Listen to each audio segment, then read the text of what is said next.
ኢትዮጵያ ለውጭ ቀጥታ ኢንቨስትመንት ምቹ ብትሆንም በስርዓት እየተመራ ባለመሆኑ የሚጠበቀውን ያህል ተጠቃሚ አይደለችም ሲሉ ምክትል ጠቅላይ ሚኒስትርና የውጭ ጉዳይ ሚኒስትር አቶ ደመቀ መኮንን ተናገሩ። ሰባተኛው ዙር የኢኮኖሚ ዲፕሎማሲ ሀገራዊ የቅንጅት መድረክ በአዲስ አበባ ሸራተን ሆቴል እየተካሄደ ነው።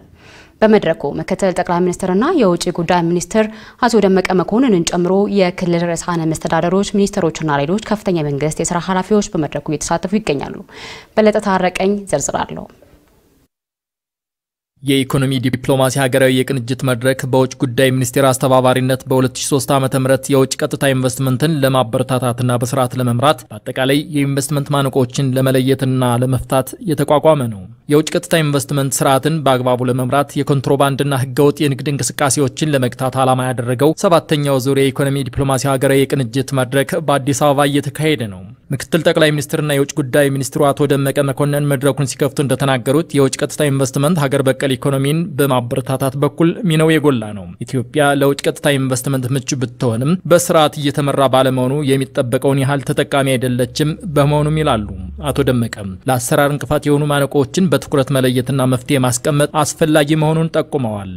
ሀገራችን ለውጭ ኢንቨስትመንት ምቹ ተወዳዳሪ ብዙ እድሎች ይዛያለ የምናስተናግድበት ችግር የምንፈታበት አበረታተን ወደ ስራ እንዲገቡና በስራ ውስጥ የገቡት ችግሮቻቸው እየተፈቱ የበለጠ እንዲያለሙ የበለጠ ሌላውን እንዲስቡ በማድረግ በኩል አሁንም ቢሆን ብዙ ጉድለቶች አሉና ይሄን ችግር የመፍታት አገራዊ ሀብቱ አገራዊ ባለሀብቱም ተነቃቅቶ ሚናውን እንዲወጣ የማድረግ ስራ እጅግ በጣም ወሳኝና ተገቢነት ያለው ነው። ኮንትሮባንድና ህገወጥ ንግድ የሀገሪቱን አንጡራ ሀብት ያሳጣ እንደሆነና ሌሎች ሀገራት በእኛ ምርት ስመጥር እየሆኑ እንደሆነ የገለጹት አቶ ደመቀ ሀገራዊ ጉዳቱን ተገንዝበው ችግሩን ለመፍታት ቅንጅታዊ ስራ እንደሚያስፈልግ ነው የተናገሩት።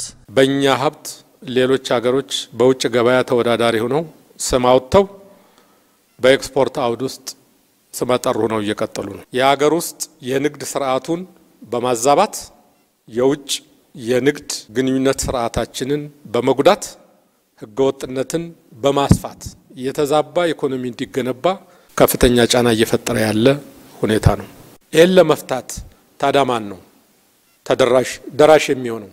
ደራሽ የሚሆነው የክልል መሪዎች፣ የፌደራል መሪዎች ሁላችንም በተሰማራንበት አውድ ውስጥ ይሆናል ማለት ነው። የኢንቨስትመንት እንቅስቃሴ በቀጥታ ከሚመለከታቸው ተቋማት አንዱ የኢትዮጵያ ኢንቨስትመንት ኮሚሽን ነው። በመድረኩ የተሳተፉት የኢትዮጵያ ኢንቨስትመንት ኮሚሽን ኮሚሽነር ኢንጂነር ለሊሰለሚ ኢንቨስትመንት በኢትዮጵያ አሁን ላይ መነቃቃት እየታየበትና የውጭ ባለሀብቶችም እየተሳተፉ እንደሆነ ገልጸው ባለፉት 7 ወርም ከ2.7 ቢሊዮን የአሜሪካን ዶላር በላይ ከውጭ ቀጥታ ኢንቨስትመንት ማግኘት መቻሉን ነው የገለጹት። የውጭ ቀጥተኛ ኢንቨስትመንት አንፃር ወደ 2.25 ቢሊዮን የአሜሪካ ዶላር መሳብ ተችሏል። ከሰሜኑ ስምምነት በኋላ የቻይና የፓኪስታንም እንደምታዩት ከተለያዩ ከህንድም እየመጡ ነው የሚገኙት። ኢትዮጵያችን ምቹ ናት፣ ብዙ ፖቴንሻል አላት። ነገር ግን ያሉብን ደግሞ የቢሮክራሲ ችግሮችን መፍታት ይኖርብናል። ሰፋፊ መሬት ዲማንድ የሚያደርጉ አንዳንድ ትልልቅ ኢንቨስትመንቶች የመሬት አቅርቦታችን ቶሎ ውሳኔ ያለመስጠታችን እንደ ችግር ያነሱታል። ያንን ሪዞልቭ ለማድረግ የዛሬው መድረክ ጥሩ አጋጣሚ ነው። ከዛም ባሻገር